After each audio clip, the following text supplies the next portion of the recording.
ஆசிரியர் தேர்வு வாரியம் ஆசிரியர் தகுதி தேர்வை கண்டக்ட் பண்றாங்க. அதே மாதிரி தகுதி தேர்வுல யாரெல்லாம் எலிஜிபிளா இருக்காங்களோ அவங்க எல்லாருக்குமே நியமன தேர்வையுமே நடத்துறாங்க. அப்படி பார்க்கும்போது செப்டம்பர் மாசம் நியமன தேர்வு பட்டாதிரி ஆசிரியர் நாங்க அறிவிப்பை பப்ளிஷ் பண்ணுவோம். அதே மாதிரி டிசம்பர் மாசம் இந்த எக்ஸாம் நடத்துவோம். அப்படிங்கிற மாதிரி அட்வான்ஸா நீங்க ப்ரிப்பரேஷன் பண்றீங்க அப்படின்னா உங்களால சிலபஸை கம்ப்ளீட் பண்ண முடியும். எக்ஸ்ட்ரா டேட்டா படிக்க முடியும். அது மட்டும் இல்லாம எனக்கு எல்லாமே தெரியும். இப்ப ரீசெண்டா நடந்து முடிஞ்ச பிஜிடெரிப் எக்ஸாமுக்கு அட்டெம்ப்ட் கொடுத்தேன், டெட் எக்ஸாமுக்கு அட்டெம்ப்ட் கொடுத்தேன், குரூப் 4க்கு அட்டெம்ப்ட் கொடுத்தேன், குரூப் 2க்கு அட்டெம்ப்ட் கொடுத்தேன் அப்படிங்கிற ஒரு கான்செப்ட் இல்லாம டெட் பேப்பர் 2 நியமன தேர்வு பட்டாதிரி ஆசிரியர் தமிழ் பாடம், English, maths, physics, chemistry, botany, zoology, history, geography இந்த மாதிரி 9 பாடத்துக்குமே Tamil medium, English medium material plus test page அவைலபிளா இருக்கு. கீழே டிஸ்கிரிப்ஷன்ல வாட்ஸ்அப் நம்பர் கொடுத்துருக்கேன். அதை கான்டாக்ட் பண்ணி என்ன டீட்டெயில் கேட்டு படிக்க ஸ்டார்ட் பண்ணுங்க.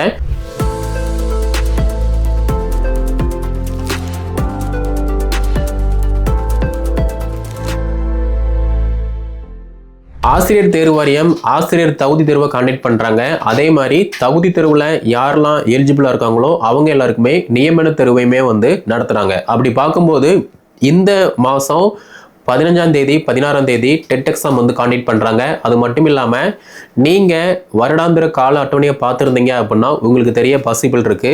செப்டம்பர் மாசம் நியமன தேர்வு பட்டாதிரி ஆசிரியர் நாங்க அறிவிப்பை பப்ளிஷ் பண்ணுவோம். அதே மாதிரி டிசம்பர் மாசம் இந்த எக்ஸாம் நடத்துவோம் அப்படிங்கிற மாதிரி ஒரு ஸ்டேட்மெண்ட் இருக்கு. அப்படி பார்க்கும்போது நீங்க டெட் பேப்பர் 2 பாஸ் பண்ணிருக்கீங்க, ஆல்ரெடி அட்டெம்ப்ட் கொடுத்துருப்பீங்க, எக்ஸாம் கிளியர் ஆகல, இப்போ மறுபடியும் நீங்க ப்ரிப்பரேஷன் பண்ணிக்கிட்டு இருக்கீங்க அப்படின்னா தாராளமா கரண்ட் சிலபஸை ஃபோக்கஸ் பண்ணி நீங்க ப்ரிப்பரேஷன் பண்ணும்போதும் ஒரு ப்ராப்பரா டெஸ்ட் ப்ராக்டிஸ் பண்ணும்போதும் உங்களால அடுத்து வரக்கூடிய எக்ஸாம்ல நல்ல மதிப்பெண்கள் எடுத்து ஒரு அரசு பள்ளியில் பட்டாதிரி ஆசிரியராக பணியில் அமர முடியும். அப்படி பார்க்கும்போது நிறைய பேர் எலெக்ஷன் வருது, வேகன்சி ஃபில் பண்ண மாட்டாங்க, எக்ஸாம் வரவே செய்யாது அப்படிங்கிற மாதிரி சொல்லிக்கிட்டு தான் இருப்பாங்க.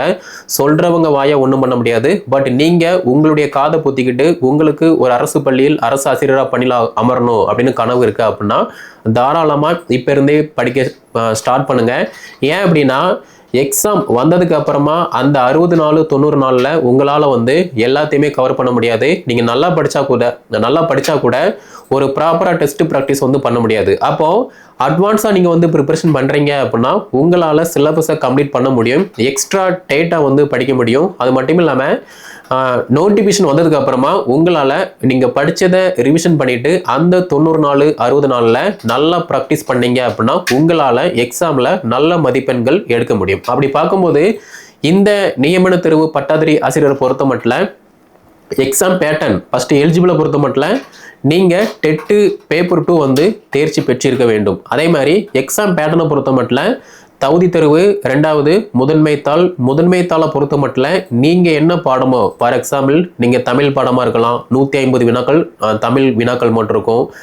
புவியியல் பாடம் அப்படின்னா 150 வினாக்கள் புவியியல் பாடம் மட்டும்தான் இருக்க போகுது. அப்படி இருக்கும்போது உங்களுடைய பாடத்துல நீங்க எந்த அளவுக்கு அப்டேட்டா இருக்கீங்களோ அதை பொறுத்து மட்டும்தான் நீங்க எக்ஸாம்ல பாஸ் பண்ண முடியும். டெட் பேப்பர் 2 பாஸ் ஆனவங்க மட்டும்தான் எழுத போறாங்க அப்படிங்கிற ஒரு கேட்டகரி இருந்தா கூட நீங்க இப்போ கரண்ட் சிச்சுவேஷன்ல உங்களுடைய பாடத்துல நல்லா அப்டேட்டா இருக்கீங்க அப்படின்னா ஈஸியா பாஸ் பண்ணக்கூடிய பாசிபிள் ரொம்ப அதிகமா இருக்கு. ஓகே, நான் எக்ஸாம் வந்ததுக்கு அப்புறமா தான் ப்ரிப்பரேஷன் பண்ணுவேன், ஹால் டிக்கெட் எடுத்ததுக்கு அப்புறமா தான் நான் ப்ரிப்பரேஷன் பண்ணுவேன் அப்படின்னா நீங்க ஒரு காலமும் ப்ரிப்பரேஷன் பண்ண முடியாது. ஏன்னா இப்பவே நிறைய பேர் படிக்க ஸ்டார்ட் பண்ணிட்டாங்க. ஓகே, அப்படி பார்க்கும்போது நீங்க என்ன பாடமோ அந்த பாடத்துக்கான வினாக்கள் கேட்க போறாங்க. நீங்க டெஸ்ட் ப்ராக்டிஸ் பண்ணும்போது எப்படிலாம் வினாக்கள் கேட்பாங்க அப்படிங்கிற மாதிரி அந்த ஸ்ட்ராட்டஜி உங்களுக்கு தெரிய பாசிபிள் இருக்கு. 2வது தமிழ் தகுதி தேர்வை பொறுத்த மட்டும் இது எலிஜிபிள் டெஸ்ட் மட்டும்தான். இந்த எலிஜிபிள் டெஸ்ட்ல நீங்க பாஸ் ஆனா மட்டும்தான் உங்களுடைய மெயின் பேப்பர் வேலிடேஷன் போகும். எலிஜிபிள் பேப்பர்ல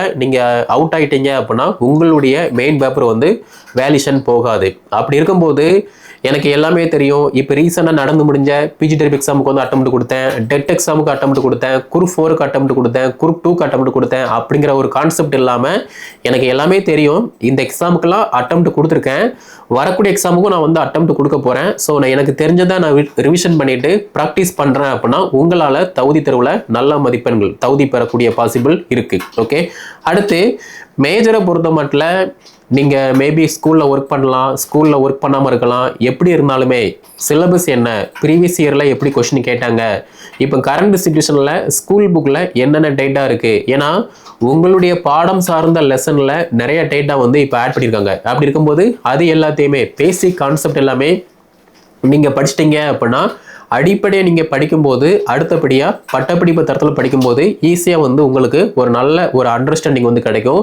ஸோ இது வந்து ஒரு டிகிரி லெவல் எக்ஸாம் அப்படின்னு பார்க்கும்போது கொஸ்டின் எங்கேருந்து வேணால் எப்படி வேணால் கேட்பாங்க. அப்படி இருக்கும்போது நீங்கள் எவ்வளோக்கு எவ்வளோ நல்லா படிக்கீங்களோ, எப்படி டெஸ்ட்டு ப்ராக்டிஸ் பண்ணுறீங்களோ அதை பொறுத்து மட்டும்தான் எக்ஸாமில் அந்த 3 ஹவரில் உங்களுடைய ப்ரெசன்ட் ஆஃப் மைண்டை யூஸ் பண்ணி 150 வினாக்களுக்குமே வந்து ஆன்சர் பண்ணக்கூடிய பாசிபிள் இருக்குது. ஓகே, அடுத்து எக்ஸாமை பொறுத்த மட்டும் சிபிடி மெத்தட் கிடையாது, ஓஎம்ஆர் சீட்டு. ஸோ ஓஎம்ஆர் சீட்டையுமே வந்து நீங்கள் வந்து ப்ராக்டிஸ் பண்ணுற மாதிரி இருக்கும். ஏன்னா நிறைய பேர் அந்த 3 ஹவரில் இந்த வினாவுக்கு எது விடை அப்படின்னு சொல்லிட்டு ஓஎம்ஆரில் வந்து நிறைய மிஸ்டேக் பண்ணுவீங்க. அப்படி இருக்கும்போது ஓஎம்ஆரை எந்த அளவுக்கு நீங்கள் வந்து ப்ராக்டிஸ் பண்ணுறீங்களோ அதை பொறுத்து இது வந்து கை கொடுக்க பாசிபிள் இருக்குது. ஓகே, இப்போ நீங்கள் வந்து கேட்கலாம், நான் வந்து ஸ்கூலில் ஒர்க் பண்ணிகிட்டு இருக்கேன், சிலபஸுக்கு தகுந்த மாதிரி நான் டெய்லியுமே ரிவிஷன் பண்ணிகிட்டு இருக்கேன், ஆனால் டெஸ்ட் பேஜ் போடலை அப்படின்னு சொல்லி. காம்படிட்டிவ் எக்ஸாமை பொறுத்த மட்டும் படிக்கிறவங்க அப்ளை பண்ணுறவங்க வந்து பாஸ் பண்ணுறது கிடையாது. அப்போ யார் பாஸ் பண்ணுறாங்க அப்படின்னா யாரெல்லாம் அப்ளை பண்ணிட்டு படிக்காங்களோ, படித்ததை டெஸ்ட் ப்ராக்டிஸ் பண்ணுறாங்களோ அவங்க மட்டும்தான் பாஸ் பண்ணுறாங்க. ஏன்னா போட்டித் தேர்வை பொறுத்த மட்டும் உங்கள் எல்லாருக்குமே தெரியும், மாதிரிலாம் வினாக்கள் வந்து ரொம்ப ஈஸியெல்லாம் வந்து கேட்டுற மாட்டாங்க. ஒரு கொஸ்டினுக்கு குறைஞ்சதே எப்படியும் பார்த்தீங்க அப்படின்னா ஒரு செகண்டு, ஒரு 5 நிமிடம் வந்து எடுக்கிற மாதிரி இருக்குது. ஏன்னா கொஸ்டின் வந்து அவ்வளோ லென்த்தாக இருக்குது, ஒரு பேஜுக்கு ஒரு கொஸ்டின் இருக்கிற மாதிரி இருக்குது. அப்போ அந்த அளவுக்கு நீங்கள் நல்லா ரெடி ஆகணும் அப்படின்னா டெஸ்ட் ப்ராக்டிஸ் பண்ணும்போது மட்டும்தான் ரெடி ஆக முடியும். அதே மாதிரி அந்த 3 ஹவரில் எக்ஸாம் டியூரேஷன் வந்து 3 ஹவர் இருக்குது. அந்த 3 ஹவரில் உங்களுடைய ப்ரெசன்ட் ஆஃப் மைண்டை எப்படி யூஸ் பண்ணுறீங்களோ அதை பொறுத்து மட்டும்தான் எக்ஸாம் மார்க் வந்து பார்த்தீங்கன்னா நல்லா ஹையாக ஸ்கோர் பண்ணுறக்கூடிய பாசிபிள் இருக்குது. அப்போ இது எல்லாத்துக்குமே எது கை கொடுக்கும் அப்படின்னா டெஸ்ட் ப்ராக்டிஸ் மட்டும்தான் கை கொடுக்கும். ஸோ நம்முடைய அகாடமி சார்பாக நியமன தேர்வு பட்டாதாரி ஆசிரியருக்கு வந்து பார்த்தீங்கன்னா கரண்ட் சிலபஸை ஃபோக்கஸ் பண்ணி தகுதி தேர்வு, முதன்மை தாள், பாடத்தாள் எல்லாமே வந்து கைடன்ஸ் கொடுத்துட்ருக்கோம்.